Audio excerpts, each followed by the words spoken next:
రాజ్యాంగ నిర్మాత doctor BR Ambedkar ని అవమానపరిచే విధంగా కేంద్ర మంత్రి అమిత్ షా చేసిన ప్రసంగం పట్ల కాంగ్రెస్ నిరసన తెలిపింది. ఈ సందర్భంగా కేంద్ర ప్రభుత్వం అనుసరిస్తున్న చర్యలు తప్పుబట్టింది. తెనాలి కాంగ్రెస్ పార్టీ కార్యాలయంలో జరిగిన మీడియా సమావేశంలో కాంగ్రెస్ పార్టీ తెనాలి నియోజకవర్గ ఇన్ఛార్జి డాక్టర్ చందు సాంబశివుడు మాట్లాడుతూ డాక్టర్ బిఆర్ అంబేద్కర్ని అవమానపరుస్తున్నట్లుగా అమిత్ షా మాట్లాడటం దేశ ప్రజలను అవమానించినట్లేనని ఆయన పేర్కొన్నారు. ఈ నేపథ్యంలో పార్టీ తరఫున నిరసన చేపట్టినట్లు ఆయన తెలియజేశారు.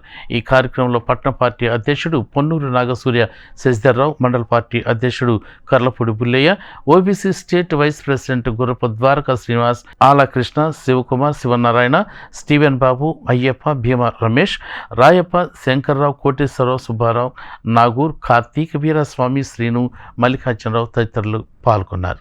పార్లమెంటు శీతాకాల సమావేశాలు నిన్నటితో ముగిసినాయి. ఇది చాలా ఈ సమావేశాల్లో అధికార పక్షం అహంకారం వల్ల, అధికార పక్షం యొక్క సమన్వయ లోపం వల్ల అంతా ఆల్మోస్ట్ 90% వేస్ట్ అయిపోయింది టైం అంతా.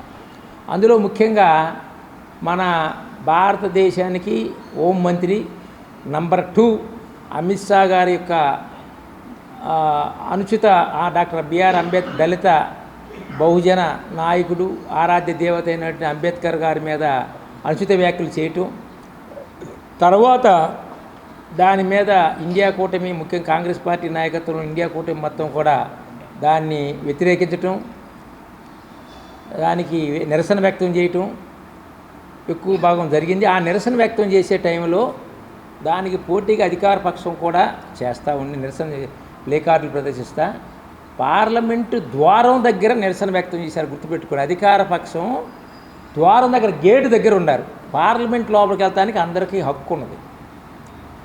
ఆ ద్వారం దగ్గర నిరసన చేయటం చెయ్యకూడదని చెప్పి స్పీకర్ గారు కూడా ఆర్డర్ ఇచ్చాడు. నిరసన రూల్స్కి వ్యతిరేకంగా ప్లే కార్డులు పెట్టుకుంది అధికార పక్షం బీజేపీనా మా ఇండియా కూటమా ఓటు అడుగుతున్నాం. రూల్స్కి వ్యతిరేకంగా మీరు నిరసన అక్కడ బ్లాక్ చేసి రాహుల్ గాంధీ గారు వెళ్ళబోతే నెట్టేశారని చెప్పేసి, రాహుల్ గాంధీ గారిని ఎవరు నెట్టేస్తే ఒకటెళ్ళి ఒకటి మీద ఎవరికో పడి దెబ్బలు తగలని రాహుల్ గాంధీ గారి మీద ఎఫ్ఐఆర్ నమోదు చేయడాన్ని కాంగ్రెస్ పార్టీ ఖండిస్తుంది.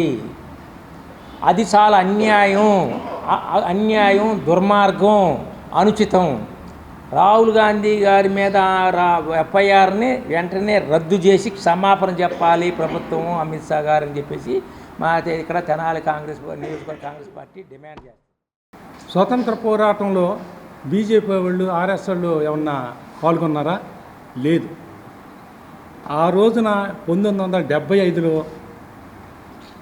పార్లమెంట్ ఎలుపుల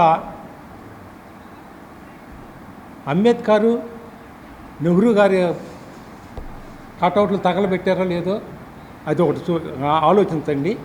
మరి ఇంకొకటి, ఇవాళ ఎంతసేపుడికి బీజేపీ వాళ్ళు కాంగ్రెస్ని, అంబేద్కర్ని ఏది రాజ్యాంగ చట్టాన్ని ధిక్కరిస్తూ ఉంటారు. ఏదో మార్పు చేయాల్సి అది ఇదని అనేక రకాలు ఏదైనా కానీ వాళ్ళు ఆలోచించేది ఏంటంటే ఎంతసేపుడు కాంగ్రెస్ని రాజ్యాంగ చట్టం మార్చాలి, ఏ విధంగా మార్చాలి అనే ఉద్దేశం తప్ప